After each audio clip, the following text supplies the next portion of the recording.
नमस्कार, जय हिंद दोस्तों। मैं सत्कांत यादव बीटीसी स्टडी हब पे आप सभी का स्वागत है। दोस्तों आज का जो टॉपिक है, आज बहुत मजेदार टॉपिक मैंने लिया है और वो है महत्तम समापवर्तक और लघुत्तम समापवर्तक। दोस्तों ये सारे लोगों को लगभग मुझे उम्मीद है कि सारे लोगों को पढ़ने में मजा भी आता है और मजा भी आने वाला है। तो आप लोग कुछ चीजों को आप लोग जानते हैं, कुछ चीजों को नहीं जानेंगे तो वहां भी क्लियर हो जाएगा। तो आप लोगों को ज्यादा क्या है, परेशान होने की जरूरत नहीं है, सारे टॉपिक इसमें कवर किए जाएंगे।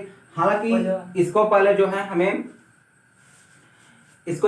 पहले इसके बेसिक को समझ लेना बहुत जरूरी है, क्योंकि बेसिक पर सारे के सारे क्वेश्चन जो है बेस होते हैं। यदि आप जो है बेसिक नहीं समझे रहेंगे तो आगे जाके परेशानी होने वाली है। तो सबसे पहले हम लोग क्या करेंगे, इसका जो बेसिक है पहले उसको बेसिक को समझेंगे, फिर जो इस पर आधारित जो प्रश्न बनाए जाते हैं, जैसे कहा दिया जाए कि वह बड़ी से बड़ी संख्या ज्ञात कीजिए, जो दी गई संख्या के कुछ संख्या दी रहेंगी उसको विभाजित कर दें, या वह बड़ी से बड़ी संख्या ज्ञात कीजिए जो इतने इतने में भाग देने पर इतना शेषफल बचे। तो ये सारे क्वेश्चन किस पर बेस होते हैं, इसी पर बेस होते हैं। इसका जो बेसिक होता है यदि हम उसको समझ गए, बेसिक को यदि हम समझ गए तो बहुत अच्छे से लग जाएगा, तो परेशान होने की जरूरत नहीं है। चलिए हम लोग जो है इस टॉपिक को आज शुरू करते हैं। देखिए सभी लोग जानते हैं महत्तम समापवर्तक को क्या कहते हैं, हिंदी में शॉर्ट फॉर्म मासा, ठीक है। तो इसको इंग्लिश में क्या कहते हैं, HCF। लघुत्तम समापवर्तक को क्या कहते हैं हम लोग, लासा, और इंग्लिश में LCM, ठीक है दोस्तों। तो अब यहाँ पर देखिए बहुत सारे लोग कहते हैं इसको समापवर्तक कहते हैं, इसको भी इसमें भी समापवर्तक जोड़ देते हैं। हालांकि समापवर्तक नहीं होता, वहां पर क्या होता है समापवर्त होता है, क्योंकि मल्टीपल और इसमें फैक्टर में अंतर होता है। तो हम लोग पहले क्या समझेंगे, फैक्टर क्या होता है और मल्टीपल अर्थात अपवर्त क्या होता है, इन सारे दोनों चीजों को हम लोग समझेंगे अच्छे से। तो यहाँ पर देखिए दोस्तों, HCF यहाँ पर F का मतलब फैक्टर और यहाँ पर M का मतलब हो गया मल्टीपल। अब यहाँ पर देखिए इसको जो है क्या कहते हैं, फैक्टर, और फैक्टर को हिंदी में क्या कहेंगे दोस्तों, अपवर्तक। क्या कहेंगे, अपवर्तक, ठीक है। और यहाँ पर क्या होता है मल्टीपल, ठीक है दोस्तों। मल्टीपल को हिंदी में क्या कहेंगे, अपवर्त या गुणज। क्या, गुणज। सभी लोग जानते होंगे गुणज के बारे में, वही पहाड़ा ही मल्टीपल है, वही अपवर्त है, ठीक है दोस्तों। तो चलिए पहले हम लोग इसको समझेंगे फिर इसको समझेंगे, तुलनात्मक रूप से पढ़ेंगे तो बहुत अच्छे से समझ में आएगा। तो अब बात आती है कि अपवर्तक होता क्या है और अपवर्त होता क्या है, दोनों चीजों को हमें अच्छे से समझना है। तो यहाँ पर जो अपवर्तक है ये होता क्या है, इसको देखिए क्या होता है। एक संख्या ले लेते हैं हम लोग, क्या, 12 हो गया। अब देखिए 12 को कौन कौन सी संख्याएं विभाजित कर सकती हैं, कुछ संख्या होंगी जो विभाजित कर देंगी, अर्थात 12 को पूरा पूरा विभाजित कर देंगी, जैसे 1 2 3 4 6 12। तो ये जो संख्याएं निकल के आई हैं अभी तक, ये जो संख्याएं निकल के आ रही हैं, ये सारी की सारी संख्या किसको विभाजित कर दे रही है, 12 को विभाजित कर दे रही है।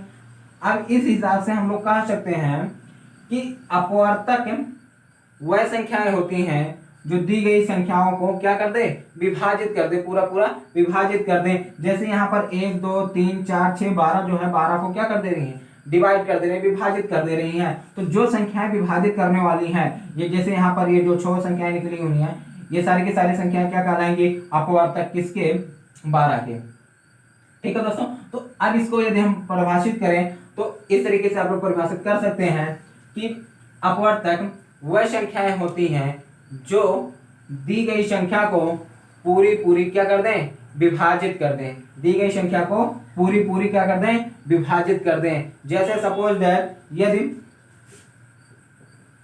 ये व्यक्ति है, याद रखने का तरीका देखिए क्या होता है कि आप कभी कभी कंफ्यूज हो जाएंगे, जब इसको अपवर्त बताएंगे तो यहाँ जो है दी गई संख्या जो है विभाजित कर देती हैं, उसकी जो अपवर्त होती हैं, तो वहां पर क्या होता है, कंफ्यूजन हो जाता है कि अब दोनों में अंतर कैसे समझा जाए। तो यहाँ पर इस कॉन्सेप्ट को समझ लीजिए इस तरीके से कि जैसे ये व्यक्ति है, अब ये जो है चोरी करने के लिए किसी घर में घुसा, जो चोरी करने के लिए घुसा तो वो भूल गया कि बहुत सारे बच्चे पबजी खेलते हैं, क्या खेलते हैं, पबजी।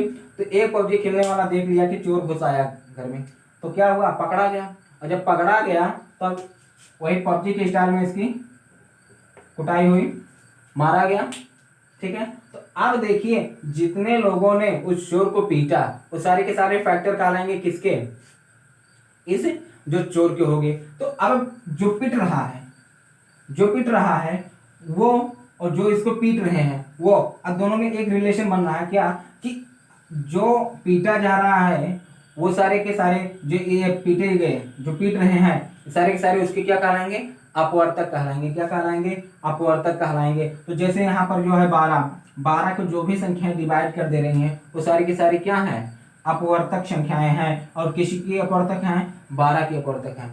अब यहाँ पर समझ में एक चीज और आ गया कि यहाँ पर जो अपवर्तक होते हैं क्या होते हैं, सीमित होते हैं। क्या होते हैं, अपवर्तक जितनी भी संख्या होती हैं क्या होती हैं, सीमित होती हैं। फिर उसके बाद एक और पॉइंट निकल के सामने आता है क्या, कि जो है इसका जो भी प्रत्येक अपवर्तक जो भी अपवर्तक होगा वो या तो उस संख्या से छोटी होगी या उस संख्या से बराबर होगी, छोटी या बराबर।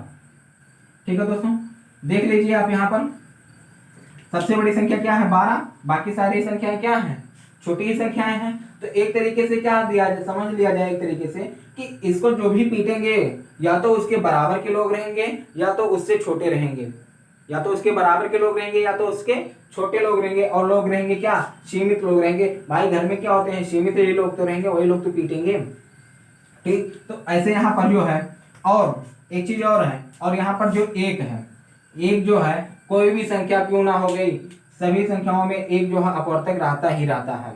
एक जो है सभी संख्याओं पे क्या होता है, अपवर्तक होता है। तो इस हिसाब से आप लोग इसमें जो तीन चीजें निकल के आ गई, एक सभी संख्याओं के क्या होता है, अपवर्तक होता है, और जितने भी अपवर्तक होते हैं वो क्या होते हैं, सीमित होते हैं। और जो अपवर्तक होते हैं दी गई संख्या के या तो बराबर होंगे या तो उससे छोटे होंगे। ठीक है, तो जो भी फैक्टर आप यहाँ पर देख हो गया, जो भी फैक्टर आएंगे या तो उस संख्या के बराबर होंगे या उससे छोटी होंगी संख्याएं। ठीक है, चलिए अब हम लोग बढ़ते हैं अपवर्त की तरफ। हम लोग किस तरफ बढ़ते हैं दोस्तों, अपवर्त की तरफ बढ़ते हैं। अपवर्त होता क्या है इस चीज को हम लोग समझते हैं। तो चलिए हम लोग समझ लेते हैं कि अपवर्त होता क्या है। तो अपवर्त जैसे मान लेते हैं मैंने 15 ले लिया, तो अपवर्त वह संख्याएं होती हैं जो दी गई संख्या से पूरी पूरी क्या हो जाती हैं, विभाजित हो जाती हैं। क्या हो जाती हैं, पूरी पूरी विभाजित हो जाती हैं। जैसे यदि कह दिया जाए 15 के अपवर्त कौन कौन सी संख्या होंगी, तो 15 का पहाड़ा भाई पढ़ना शुरू कर दो। 15 करने 15, 30, 45, 60, ऐसे जो है 75, ऐसे कहाँ तक, अनंत तक। ऐसा नहीं है कि जो पहाड़ा होता है 50, 15 दहिया 150 बस यहीं पर समाप्त हो गया। पहाड़ा यहाँ पर नहीं, पहाड़ा अनंत तक जितनी बार आप गुणा करते चले जाइए उतनी बार हमको नई नई संख्याएं मिलती चली जाएंगी।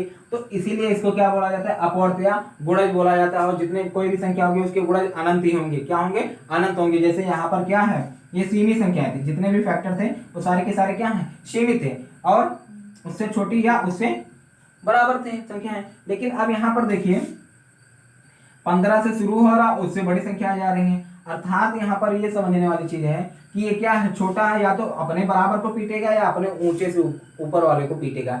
ठीक है, और यहाँ पर क्या था, ये जो पीट रहा था या तो अपने उसके बराबर वाले पीट रहे थे या तो उसको छोटे लोग पीट रहे थे।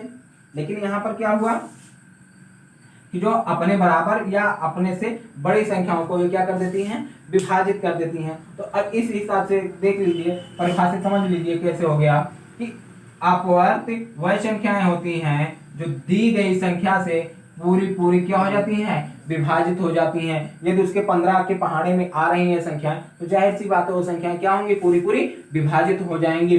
तो आप यहाँ पर समझ गए कि कोई भी संख्या होगी जिन जिन संख्याओं को क्या कर दे, विभाजित कर दे, वो सारी सारी संख्या क्या कहलाएंगी, उस संख्या की अपवर्त कहलाएंगी। क्या कहलाएंगी दोस्तों, अपवर्त कहलाएंगी।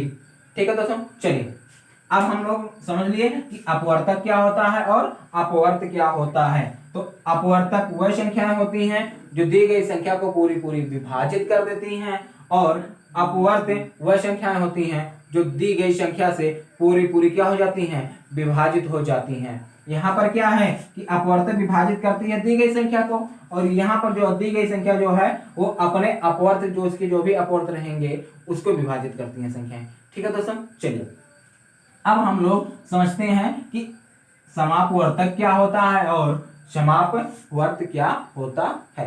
ठीक है दोस्तों, चलिए आइए हम लोग उसको जो है अच्छे से समझ लेते हैं कि इन दोनों में क्या अंतर है।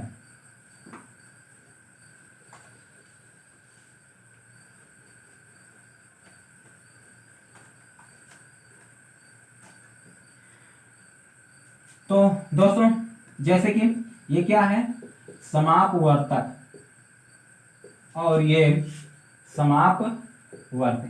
तो आप लोग समझ गए कि अपवर्तक क्या होता है और अपवर्त क्या होता है।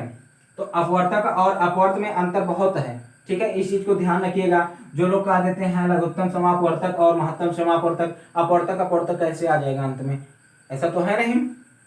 तो चलिए इसको हम लोग देख लेते हैं कि होता क्या है।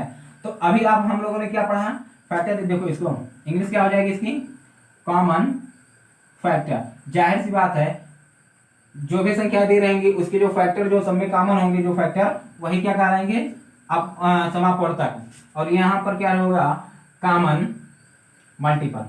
क्या होगा दोस्तों, कॉमन मल्टीपल।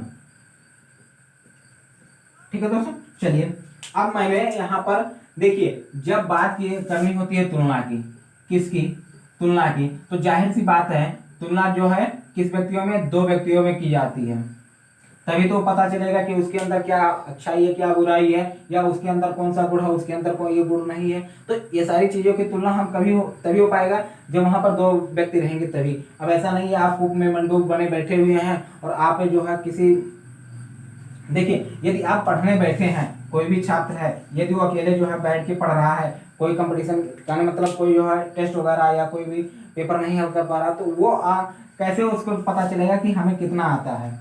या तो वो उसे जो है किसी दूसरे छात्रों से संपर्क हो या उससे पाला पड़े, तभी वो समझ पाएगा कि भैया इसको इतना आता है, हमें इतना आता है, तो इसका मतलब हमें जो है कुछ कमा रहा है, हमें और मेहनत करना पड़ेगा, तभी तो जान पाएंगे। तो इससे कैसे पता चला दो लोगों में, तो ऐसे यहाँ पर जो है कॉमन कब निकल पाएगा, जब जो है दो या दो से अधिक जो संख्याएं होंगी तभी उसमें क्या निकल पाएगा, कॉमन निकल पाएगा। ठीक है दोस्तों, चलिए हम लोग कोई दो संख्या ले लेते हैं। सपोज दैट मैंने ले लिया 4, 8 और 12 को, तीन संख्या ले ले, चलो आप दो ही मान लीजिए, चलो हटाओ दो ही, बाद में भी तीन ले लेंगे। तो इसके जो अपवर्तक क्या कौन कौन सी संख्या होंगी, तो 4 के अपवर्तक कौन, देखिए एक जो है सारी जितनी भी संख्या होंगी सबकी क्या होगी, अपवर्तक ही होंगी। एक हो गया, दो हो गया और 4 हो गया। और इसका जो अपवर्तक होते हैं या तो उसके बराबर की संख्या होती है या उससे छोटी संख्याएं होती हैं, तो उससे ज्यादा हम लोग ले नहीं जाएंगे। तो यहाँ पर देखिए कितना आ गया ये, ठीक है। अब इसमें जो सार्व अपवर्तक होता है, सार्व मतलब होता है जो सब में कॉमन जो है अपवर्तक होता है। देखिए कौन कौन से अपवर्तक कॉमन होंगे, 4 इसमें, एक कॉमन हो गया, 2 कॉमन हो गया और 4 कॉमन हो गया। तो जितने भी कॉमन है उन सारे के सारे को क्या लिख दिए, नीचे लिख दिए, ठीक है। अब यही जो है कॉमन फैक्टर CF, यही 1, 2, 4, यही जो है दी गई संख्या की क्या कहलाएंगी, समापवर्तक अर्थात या सार्व अपवर्तक। दो चीजें हो सकती हैं, जैसे कभी कभी पूछ लेता है इस तरीके से भी दे देगा, सार्व अपवर्तक। तो कंफ्यूज मत होइएगा, सार्व अपवर्तक मतलब वही होता है, कॉमन फैक्टर ही होता है। इंग्लिश याद रखेंगे तो और बढ़िया रहेगा, कभी कंफ्यूज नहीं होंगे इंग्लिश से, ठीक है। तो समापवर्तक, हालांकि हिंदी बहुत जानना जरूरी है, देखिए खासकर जो है डीएलएड वालों के लिए, क्योंकि वहां पर जो है इंग्लिश में पेपर नहीं आता है जैसे अन्य परीक्षाओं में आता है। यहाँ पर जो है पेपर आते हैं किसमें, सारे के सारे हिंदी में ही रहेंगे, केवल आपका जो है पेपर इंग्लिश वाला जो है वही जो है इंग्लिश में रहेगा, बाकी जितने भी पेपर रहेंगे पूरे के पूरे किस में रहेंगे, हिंदी में रहेंगे। तो इसलिए जो है हिंदी शब्द को हमें विशेषकर याद रखना है, ठीक है। यदि मान लेते हैं समापवर्तक ना पूछ के सवाल अपवर्तक पूछ लिया, तब आप क्या करेंगे, तब तो आप कंफ्यूज हो जाएंगे ना कि अब ये कौन सी बला आ गई। तो ये कोई बला वाला नहीं है, आप लोग इसको क्या है कि चाहे जैसे करके इसको याद रखिए बस, ठीक है। तो यहाँ पर देखिए जो सब में होगा, सार्व मतलब होता है सभी में, और अपवर्तक मतलब होता है वही जो इन सारी संख्याओं को क्या कर देती हैं, विभाजित कर देती हैं। तो सार्व अपवर्तक मतलब यहाँ पर हो गया जो सारे के दोनों के दोनों जो है संख्याओं में मिल जा रही है। तो अब यहाँ पर 2, 4, 1, 2 और 4 जो है ये सारी संख्याएं 4 और 8 को क्या कर दे रही हैं, पूरी विभाजित कर दे रही है। भाई देख लो 1 से 4 भी कट जाएगा और 8 भी कट जाएगा, 2 से 4 भी कट जाएगा, 8 भी कट जाएगा, और 4 से 4 भी कट जाएगा, और 8 भी कट जाएगा। तो इस तरीके से ये जो सारी संख्याएं मिल रही हैं, ये सारी की सारी संख्याएं क्या है, सर्व अपवर्तक है या समापवर्तक है। ठीक है, ये सारी की सारी संख्या कौन सी हैं, समापवर्तक या सर्व अपवर्तक। ठीक, ऐसे ही हम लोग इसमें भी ले रहे हैं। चलिए इसमें 4 ही यही एग्जांपल लेते हैं सेम। 4 का भाई पहाड़ा पढ़ना शुरू करिए। 4 कन्या 4 दुनिया 8 12 16 20 24 27 सॉरी 28, 28 के बाद क्या आएगा 32। तो इस तरीके से ऐसे करके हम लोग अनंत तक चले जाएंगे। कहां तक, अनंत तक। ऐसे 8 16 24 32 40 ऐसे करके अनंत तक। ठीक है दोस्तों, तो इस हिसाब से अब इसमें हमें भी क्या है, सर्व अपवर्त। देखिए यहाँ पर जो है सर्व अपवर्तक, यहाँ पर क्या है, ये सारी संख्या अपवर्तक है, तो ये अपवर्त है तो सर्व अपवर्त हो गए। सिंपल सी बात है। यहाँ पर हम लोग क्या लिख सकते हैं, सर्व अपवर्त, सर्व अपवर्त। ठीक है, वही कॉमन मल्टीपल। ठीक, तो यहाँ पर देखिए कौन कौन सी संख्या मिल जाती है। देखिए यहाँ पर 8 16 कॉमन हो जा रहा है यहाँ पर, और कौन सी संख्या है 24 कॉमन हो जा रही है, और कौन सी संख्या है 32 भी मिल जाएगा, 4 और 32 वहां पे भी मिल जाएगा, 40 भी मिल जाएगा हमें। तो इस हिसाब से कौन कौन सी संख्या कॉमन निकल गई यहाँ पर, 8 16 24 32 और 40 ऐसे करके अनंत तक। अभी और जाएंगे तो वहां पर भी मिलेगा। ठीक है, जैसे यहाँ पर 48 भी मिलेगा। अभी आगे जो पहाड़ा पढ़ते चले जाइए, 44 जैसे 40 के बाद 44 48 हो गया, और 48 का जब पढ़ेंगे तो सॉरी 8 का जब पढ़ेंगे तो वहां पर भी 48 हमें मिलेगा। तो इस हिसाब से ये जो संख्याएं निकल के सामने आई 8 16 24 32 40 48, ये जो सारी संख्याएं आ रही हैं, ये सारी की सारी संख्याएं क्या है, सर्व अपवर्त हैं। कौन सी संख्या है, सर्व अपवर्त हैं या समापवर्त हैं, सारी सारी। और किसकी समापवर्त हैं, 4 और 8 की। और यहाँ पर जो है समापवर्तक कौन कौन सी संख्याएं थी किसकी, ये 4 और 8 की यहाँ पर समापवर्तक संख्याएं थी। ठीक है दोस्तों, चलिए इसमें एक और क्वेश्चन हम लोग ले लेते हैं। जैसे 15 10 और सॉरी 5 10 15 को, तो यहाँ पर 5 का क्या होगा, 5 10 15 20 25 30 35 40 ऐसे आगे तक। इसमें 10 20 30 40 50 60 ऐसे अनंत तक, ऐसे 15 30 45 60 75 ऐसे अनंत तक। ठीक है, तो अब इसमें देखिए कौन कौन सी सारी संख्याएं कौन कौन सी कॉमन आ सकती हैं इसमें। तो यहाँ पर देखिए 30 जो है तीनों में मिल जा रही है। देखिए हमें जो है केवल दोनों से नहीं मतलब है, सभी में वो सारी संख्या क्या होनी चाहिए, कॉमन होनी चाहिए, तभी सही रहेगा। नहीं अन्यथा आपका क्या हो जाएगा, गलत। तो पहली संख्या क्या निकल के आ गई 30, फिर उसके बाद क्या आ जाएगा, मिल जाएगा आपको 60 में मिल जाएगा, क्योंकि 5 के पहाड़े में भी 60 मिल जाएगा। ठीक है दोस्तों, ऐसे और आगे बढ़ते चले जाइए तो क्या मिल जाएगा हमें, 90 मिल जाएगा। क्या मिल जाएगा दोस्तों, 90 मिल जाएगा। फिर उसके बाद क्या मिल जाएगा, 120 मिल जाएगा। फिर उसके बाद 150। तो ऐसे करके जो है कुल मिला जुला के हमें ऐसे जो है अनंत सारी संख्याएं याद की जा सकती हैं। तो इस तरीके से जो है यहाँ पर समापवर्तक जो है सीमित संख्याएं होती हैं, और समापवर्त क्या होती हैं, असीमित संख्याएं होती हैं। और यहाँ पर जो है ये जो समापवर्तक हैं वो दी गई संख्या को पूरी पूरी विभाजित कर देती हैं, और ये जो समापवर्त संख्याएं हैं दी गई संख्या से पूरी पूरी क्या हो जाती हैं, विभाजित हो जाती हैं। दी गई संख्या से क्या होती हैं, पूरी पूरी विभाजित हो जाती हैं। ठीक है दोस्तों, दोनों में अंतर पता चल गया ना क्या होता है। तो अब इस तरीके से आप जो है परिभाषित कर सकते हैं। जैसे यदि बात की जाए परिभाषित करना हो, आपको समापवर्तक को परिभाषित करना हो तो कैसे करेंगे आप लोग, कि समापवर्तक वह संख्याएं होती हैं जो दी गई संख्या को पूरी पूरी क्या कर दें, विभाजित कर दें। ये संख्याएं दी गई संख्या की क्या कहलाएंगी, समापवर्तक संख्याएं कहलाएंगी। क्या कहलाएंगी, दी गई संख्या की समापवर्तक संख्याएं कहलाएंगी। फिर उसके बाद जो है जब बात आती है समापवर्त की, तो समापवर्त को हम लोग कैसे परिभाषित करेंगे, समापवर्त वह संख्याएं होती हैं जो दी गई संख्या से पूरी पूरी क्या हो जाती हैं, विभाजित हो जाती हैं। वह संख्याएं दी गई संख्या की क्या कहलाती हैं, समापवर्त संख्याएं कहलाती हैं। क्या कहलाती हैं? समापवर्त संख्याएं कहलाती हैं। ठीक है, चलिए अब देखिए आप लोगों को जो है कॉन्सेप्ट है अपवर्तक क्या होता है, अपवर्त क्या होता है, समापवर्तक क्या होता है और समापवर्त क्या होता है, ये सारी चीजें आप लोगों को क्लियर हो गई होंगी। ठीक है, अब देखिए यहीं से आप लोगों का कॉन्सेप्ट निकल के आता है लासा और मासा का। यहीं से जो है कॉन्सेप्ट निकल के आता है लासा और मासा का। कैसे? जब बात की जाती है मासा की अर्थात एचसीएफ की, हाईएस्ट कॉमन फैक्टर की, ठीक है, तो वहां पर क्या होती है, वह बड़ी से बड़ी संख्या जो दी गई संख्या को क्या करते, पूरी पूरी विभाजित कर दें। तो अब इस तरीके से हम लोग इस तरीके से भी कह सकते हैं कि वह बड़ा सा बड़ा अपवर्तक जो दी गई संख्या को, कोई भी बड़ी, जैसे ये जो है, ये जो अपवर्तक है ये दी गई संख्या को क्या कर देगा, पूरी पूरी विभाजित कर देगा। तो अब ये बताइए ये इन दोनों का कोई आवश्यकता पड़ेगा?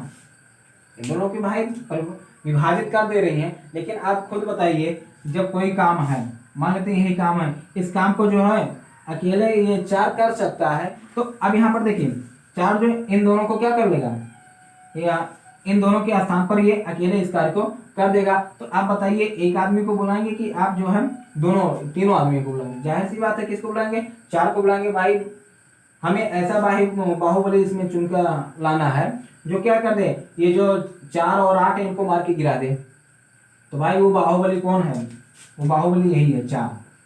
ठीक है, ये बाहुबली कौन है, 4, और 4 ही जो है इन दोनों को विभाजित कर दे रही है संख्या।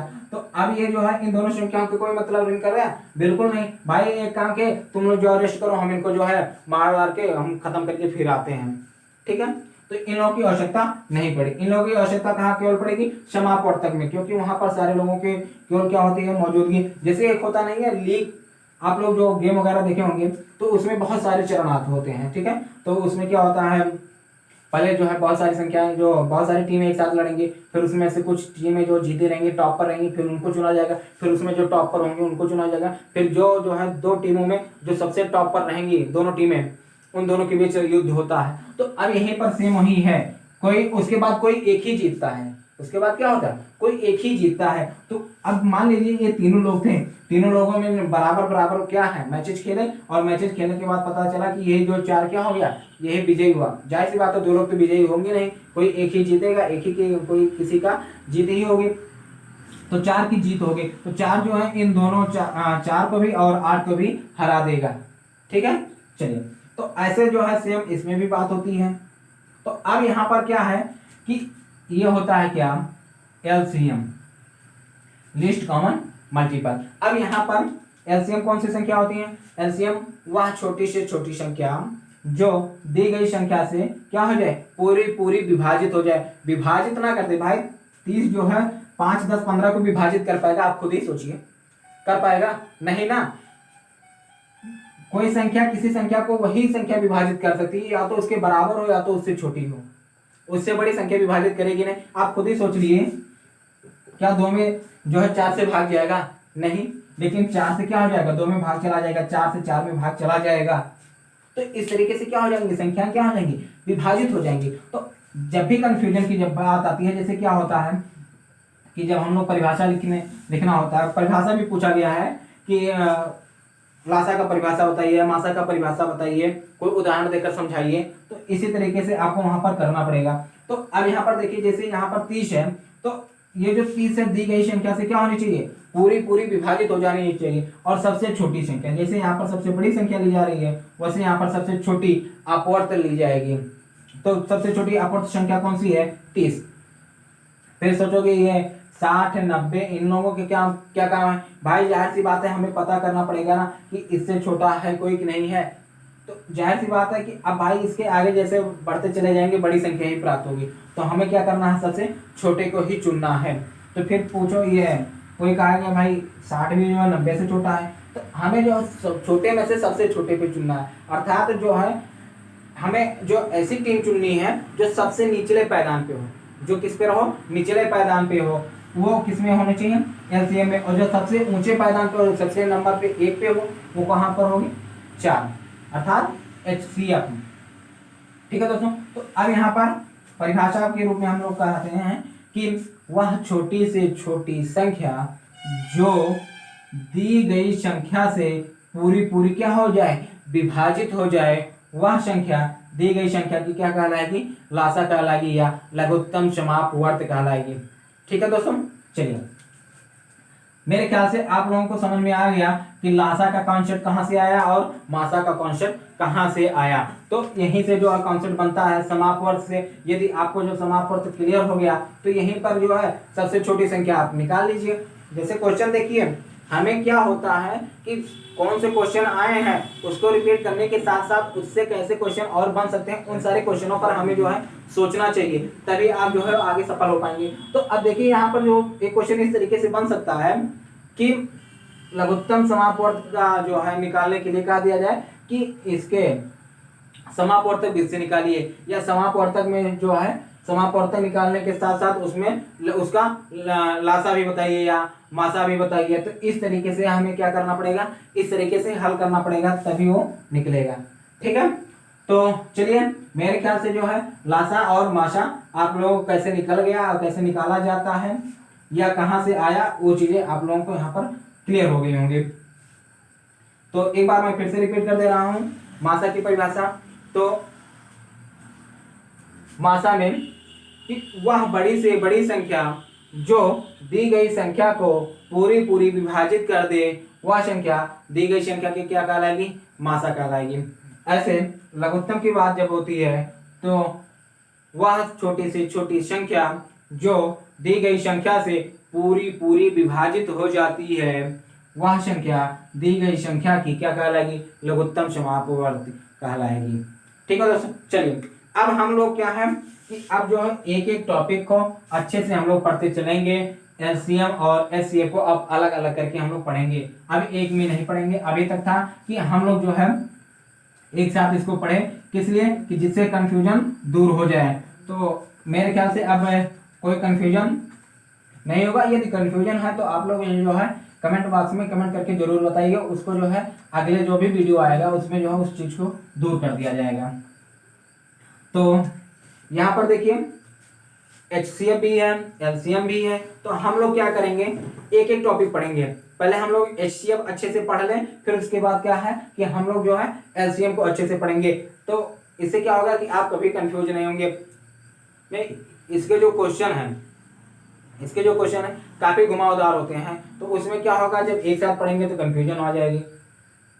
तो इसलिए हमें जो है HCF से संबंधित प्रश्न और LCM से संबंधित प्रश्न को अलग अलग पढ़ें, फिर उसके बाद क्या है खिचड़ी बना के खाओ आराम से। ठीक है, अभी जब टाइम है तो बनाओ आराम से, दाल भात सब्जी रोटी सब बनाओ, लेकिन जब परीक्षा निकट आएगी तब वहां पर हमें खिचड़ी बनाना ही पड़ेगा। भाई बहुत सारे लोग क्या करते हैं, कुछ नहीं है चलो भाई बनाओ खिचड़ी बनाओ आज खाया जाए। तो वैसे ही जब आप लोग क्या है कि चीजें जब दोनों समझ में आ जाएंगी, अंतर सही से समझ में आ जाएगा, तो आप खिचड़ी खाओ चाहे दाल भात अलग अलग बना के खाओ, कोई दिक्कत नहीं है। ठीक है, तो चलिए सबसे पहले हम लोग शुरू करेंगे क्या, HCF को। किसको शुरू करेंगे, HCF को। तो जैसा कि मैंने बताया इसकी जो परिभाषा क्या होगी, वह बड़ी से बड़ी संख्या, वह बड़ी से बड़ी संख्या जो दी गई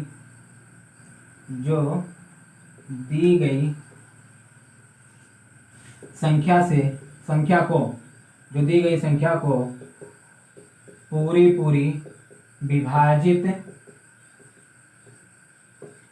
कर दे, वह बड़ी से बड़ी संख्या जो दी गई संख्या को पूरी पूरी विभाजित कर दे, दी गई संख्या की क्या कहलाएगी, मासा कहलाएगी। क्या कहलाएगी दोस्तों, मासा कहलाएगी। अब बात आती है, आप लोगों को समझ में आ गया इसका जो फुल फॉर्म क्या होगा, हाईएस्ट कॉमन फैक्टर। देखिए कभी कभी फुल फॉर्म में पूछ लिया जाता है कि लासा HCF का फुल फॉर्म बताइए या लासा का फुल फॉर्म बताइए, तो वहां पर हमें जो है चीजों को समझना जरूरी है। अब जब हम रटे रहेंगे लघुत्तम समापवर्तक, महत्तम समापवर्तक, तो आप निश्चित गलत कर देंगे। वहां पर क्या होता है, महत्तम समापवर्तक एवं लघुत्तम समापवर्त। जब वहां पर लासा की परिभाषा पूछी जाएगी तो वहां पर वर्त जरूर लगाइएगा, मल्टीपल वहां पर होता है ना कि फैक्टर होता है। ठीक है, तो दोनों में अंतर भी होता है, मैंने बता दिया कैसे कैसे अंतर होता है। ठीक है, तो यहाँ पर HCF, तो वह बड़ी से बड़ी संख्या जो दी गई संख्या को पूरी पूरी विभाजित कर दे वह संख्या दी गई संख्या की क्या कहलाएगी, मासा कहलाएगी। यहाँ पर देखिए बड़ी से बड़ी संख्या क्यों चुना जाता है उसको मैंने बता दिया। तो वही संख्या क्या करेगी, दी गई संख्या को पूरी पूरी विभाजित कर देगी। अब बात आती है कि इसको निकाला कैसे जाता है। हालांकि मैंने अपवर्तक विधि मैंने बताया, लेकिन उससे जो है अलग दो विधियां और हैं, उन दोनों विधियों को भी जानना जरूरी है। अपवर्तक क्या हो गया, वो कॉन्सेप्ट में आ गया, इसलिए मैंने वहां पर बताया कि यहाँ से जो है जो सबसे बड़ा सब अपवर्तक होता है वही जो है दी गई संख्या के माशा होती है। तो वहां पर हमें जो है वो विधि यहाँ पर हमें नहीं लगाना है, वो हमेशा जो हर विधि हर जगह वो सक्सेस नहीं है या बहुत टाइम टेकन लगेगा, तो हमें उतना नहीं करना है। हमें क्या है कि इसकी जो है दो विधियां हैं, इसकी जो है दो विधियां हैं, उन दोनों विधियों को हमें अच्छे से समझना होगा। हालांकि कुछ लोग एक और विधि लगाते हैं, लेकिन वो विधि नहीं होता है, वो जो है एलसीएम में लगता है। दोनों चीजें अंतर है, कोई कोई जो है अलग अलग लगाने लगते हैं, तो उसको भी मैं क्लियर करूंगा। तो यहाँ पर जब विधियों की बात की जाएगी तो कौन कौन सी दो विधियां आ जाएंगी दोस्तों, यहाँ पर एक हो जाएगी अभाज्य गुणनखंड विधि, अभाज्य गुणनखंड विधि, और दूसरी भाग विधि। दूसरी क्या होगी दोस्तों, भाग विधि।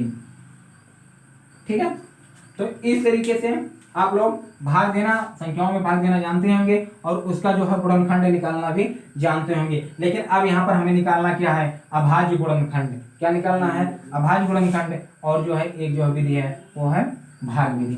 ठीक है दोस्तों, तो सर्वप्रथम हम लोग क्या करेंगे, पहले जो है अभाज्य गुणनखंड विधि को पढ़ेंगे, फिर उसके बाद जो है भाग विधि को पढ़ेंगे। फिर उसके बाद आपको तय करना है कि आपको कौन सी विधियां अच्छी लगी और किस पर जो है आपको जो है सवाल अच्छे से लग जा रहे हैं। तो अपने हिसाब से दोनों विधियों को मैं बहुत अच्छे से बताऊंगा। तो चलिए सर्वप्रथम हम लोग शुरू करते हैं, कौन सा, अभाज्य गुणनखंड विधि। कौन सा, ये अभाज्य गुणनखंड विधि। ठीक है दोस्तों, चलिए दोस्तों हम लोग समझते हैं कि अभाज्य गुणनखंड विधि होता क्या है। तो सर्वप्रथम इसको कोई भी विधि समझने से पहले ये उसके शब्दार्थ को यदि समझ लिया जाए तो और आसान हो जाएगा। ठीक है, अब बहुत सारे लोग जानते होंगे कि इसको जो है इस तरीके से जो है जैसे 4 है तो इसको 2 गुणे 2 लिख दो, यही अभाज्य हो गया, अभाज्य गुणनखंड हो गया। लेकिन एक्चुअली में उसको कहे क्या, कैसे समझा जाए, बताने को सभी लोग बता दे जाएंगे। तो उसको जैसे यदि परिभाषित किया जाए तो कोई भी संख्या जो है उसको जो है अभाज्य संख्याओं के रूप में व्यक्त करना, अभाज्य संख्याओं को गुणन के रूप में लिखना। जैसे कोई भी संख्या होगी, जैसे मैंने यहाँ पर 4 लिखा, इसको जो है किस रूप में व्यक्त कर रहे हैं, अभाज्य संख्या के रूप में व्यक्त कर रहे हैं। जो लोग सोच रहे हैं कि अब ये 2 कैसे अभाज्य, देखिए 2 अभाज्य संख्या है। यदि जो लोग कंफ्यूज हो रहे हैं वो कंफ्यूज मत होइए, सम संख्या तो है ही है, लेकिन प्रत्येक सम संख्या क्या होती है, भाज्य नहीं होती है। 2 को यदि छोड़ दिया जाए सारी संख्या क्या होंगी, भाज्य होंगी। लेकिन जब बात होती है प्रत्येक सम संख्या, तो अब बताइए 2 में, प्रत्येक सम संख्या में 2 भी तो सम्मिलित रहता है, तो 2 क्या होगा, अभाज्य है। ठीक है, तो इस चीज का जरूर ध्यान रखिएगा।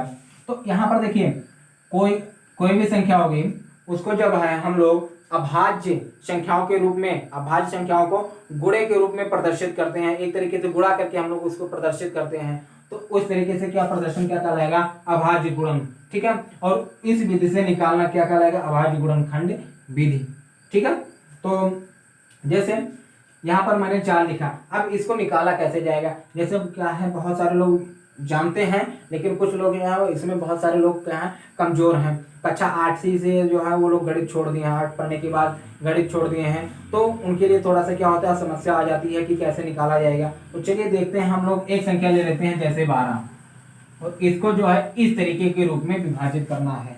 तो काटने वाली समस्या नहीं है, आप जो भी संख्या लीजिए, जो है सबसे छोटी संख्या से इसको भाग दीजिए, जैसे 2। अब जितनी बार लेकर जाना होगा उतनी बार को यहाँ पर इसके नीचे लिख दीजिए। जैसे 2 छक्के 12, तो कितनी बार गया, भागफल कितना आ गया, 6। जैसे यहाँ पर आप लोग करते हैं, भागफल यहाँ पर लिखे आपने ना, तो अब इसी में फिर से हम लोग भाग देंगे, अर्थात 2 में किससे भाग देंगे, 2 3 या 6। तो ये जो है इसके नीचे यहाँ पर हमें जो है भागफल ऐसे पूरा लिखते हुए आना है। ठीक है, जब तक जो है इसका भागफल 1 ना आ जाए। चलिए फिर 2 से काटेंगे, तो अब कितनी बार जाएगा, 3 बार जाएगा, तो 3 को यहाँ पर लिखेंगे। 3 जो है 2 से कटेगा नहीं, अब 3 ही को बुलाना पड़ेगा, तो इस तरीके से। तो अब जो है इसको हम लोग लिख सकते हैं 12 बराबर, अब देखिए यहाँ पर ये जो 2 2 और 3 आया, इसको इस तरीके से लिख दीजिए। हो गया ना। अब तीनों को जब ये आपस में गुणा करा देंगे तो इसका मान कितना आ जाएगा 12, ठीक है। 2 × 2 × 3 बराबर कितना हो गया 12 हो गया। तो यही इस तरीके से कोई भी संख्या होगी उसको जो है अभाज्य संख्या के रूप में, गुणा के रूप में व्यक्त करना क्या कहलाएगा, अभाज्य गुणनखंड विधि, ठीक है दोस्तों। तो चलिए इस तरीके से हम लोग जो है एक क्वेश्चन ले लेते हैं और उसको हम लोग निकालते हैं, देखते हैं इस विधि को कैसे हम लोग सॉल्व करेंगे। तो इसमें जो है हम लोग एक उदाहरण लेकर इसको अच्छे से समझ लेते हैं, ठीक है दोस्तों। तो चलिए एक एग्जांपल हम लोग ले लेते हैं। आइए दोस्तों इस क्वेश्चन के माध्यम से हम लोग इस विधि को समझते हैं कैसे निकाला जाता है कि अभाज्य गुणनखंड विधि से मासा कैसे निकाला जाता है, ठीक है दोस्तों। चलिए हम लोग समझते हैं। तो यहाँ पर हम लोग को किसका किसका 16 और 24 को निकालना है। चलिए कुछ नहीं, 16 और 24 को यहाँ पर ऐसे बगल में करके निकाल लीजिए, ठीक है दोस्तों। बिल्कुल आप लोग जो है घर पे अभ्यास करिए, जितने ज्यादा आप लोग अभ्यास करेंगे उतने ज्यादा ये आपको आसान होता चला जाएगा, ठीक है। अभी मैंने बताया जितनी बार जाएगा, देखिए 2 का पहाड़ा कितनी बार गया 8 बार, तो मैंने यहाँ 8 लिख दिया। अब 2 का पहाड़ा कितनी बार जाएगा, इसमें 4 बार जाएगा तभी कटेगा ना, तो मैंने 4 लिख दिया। 2 का पहाड़ा 2 बार और 2 का पहाड़ा 1 बार, ठीक है। इस तरीके से देखिए 2 × 2 बराबर 2, 2 दूनिया 4, 4 दूनिया 8 और 8 दूनिया 16, ठीक है दोस्तों। वही सेम प्रोसेस यहाँ पर है। तो इस तरीके से हम लोग क्या लिख सकते हैं 16 को 2 × 2 × 2 × 2। ऐसे हम लोग 24 को निकाल लेते हैं। किसको 24 को कितनी बार गया 12, फिर कितनी बार गया 6, फिर कितनी बार जाएगा 3। अब किसको ले आएंगे 3 को, ठीक है। तो इस तरीके से हम क्या हो गया निकल गया यहाँ पर 2 × 2 × 2 × 3, ठीक है। अब देखिए अभी आप लोगों को देखिए अब बेसिक काम आने वाला है, काम आना शुरू हो गया। जैसे वहां पर हम लोग क्या करते थे शार्प अपवर्तन निकालते थे ना दोस्तों, क्या निकालते थे शार्प अपवर्तन निकालते थे। और शार्प क्या जो दोनों में कॉमन हो या तीनों में कॉमन हो। तो देखिए यहाँ पर जो दोनों में क्या हो कॉमन हो निकाल लीजिए। जैसे यहाँ पर ये देखिए 2 कॉमन हो गया, यहाँ पर भी 2 कॉमन हो गया।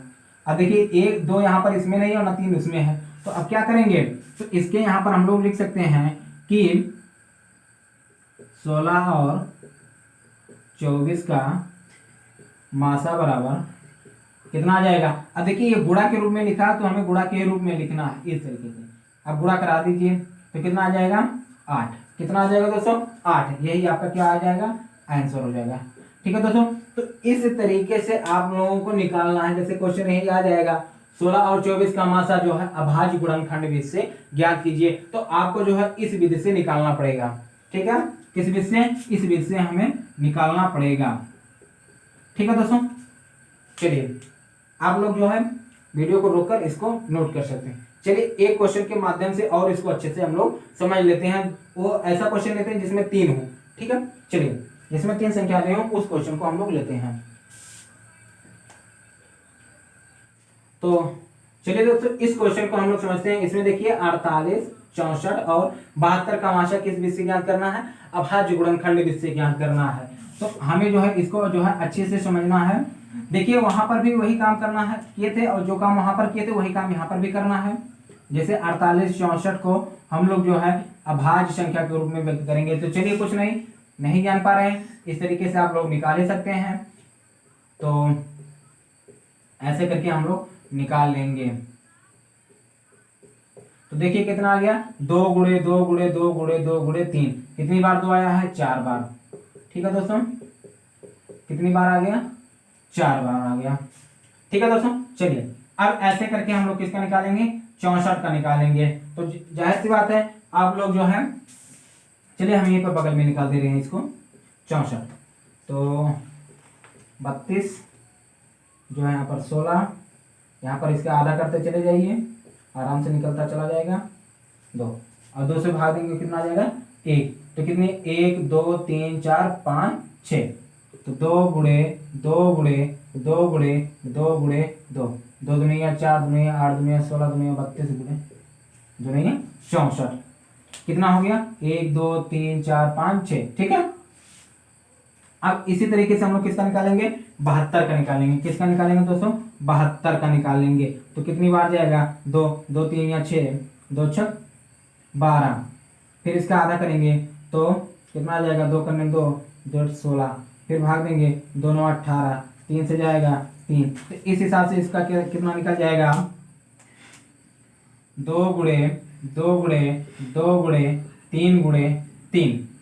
ठीक है दोस्तों, अब इस तरीके से हमने जो है 48, 64 और 72 को अभाज्य गुणनखंड के रूप में व्यक्त कर दिया है। अब इसके माध्यम से हम लोग क्या निकालना है, हमें मासा निकालना है। तो हम कैसे निकालेंगे इसको, हम लोग देखिए। अब क्या करना है, हमें कुछ नहीं करना है, जो तीनों में कॉमन हो, जैसे यहाँ पर देखिए 2 तीनों में कॉमन मिल गया, यहाँ पर भी तीनों में कॉमन मिल गया, यहाँ पर भी तीनों में कॉमन मिल गया। अब देखिए यहाँ पर जो है 2 में कॉमन है और यहाँ पर देखिए 2 कॉमन, तो इसको हमें नहीं लेंगे, क्यों, क्योंकि 72 में 2 नहीं है, 72 में क्या है 3 यहाँ पर है, लेकिन 64 में नहीं है। तो इस हिसाब से हमें क्या देखना है कि हमें जो भी कॉमन लेना वो तीनों की तीनों संख्या जो है तीनों संख्याओं में सम्मिलित होना चाहिए। ठीक है, जो भी कॉमन संख्या ले रहे हो तीनों में क्या होनी चाहिए, सम्मिलित होनी चाहिए संख्याएं। तो यहाँ पर जो है मासा कितना आ जाएगा दोस्तों, हम तो मासा कितना आ जाएगा, 2 गुणे 2 गुणे 2, तो कितना आ जाएगा इसका मासा 8। कितना आ जाएगा दोस्तों, इसका मासा 8 आ जाएगा। ठीक है, तो इस तरीके से हम लोग जो है अभाज्य गुणनखंड से इसको ज्ञात करते हैं।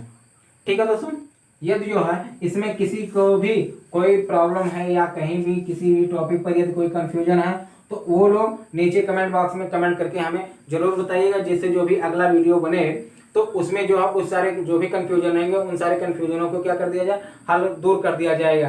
तो ठीक है दोस्तों, आज के वीडियो में बस जो है इतना ही रखते हैं। भाग विधि हो गया और इससे संबंधित जो और क्वेश्चन है उसको हम लोग जो है नेक्स्ट वीडियो में पढ़ेंगे। तो दोस्तों आज का ये वीडियो कैसा लगा, शेयर कीजिए, कमेंट कीजिए, और जो लोग अभी तक चैनल को सब्सक्राइब नहीं किए हैं वो लोग चैनल को सब्सक्राइब कर लें तथा बेल आइकन को जरूर प्रेस कर लें, जिससे जो है उनको नोटिफिकेशन जल्दी ही मिल जाया करे, टाइम से मिल जाया करेगा, तो आप लोग जो है टाइम से उसको पढ़ लेंगे। तो ठीक है दोस्तों, आज के वीडियो में बस इतना ही रखते हैं। जैसा भी रहेगा आप लोग कमेंट करके जरूर बताइएगा। जय हिंद दोस्तों।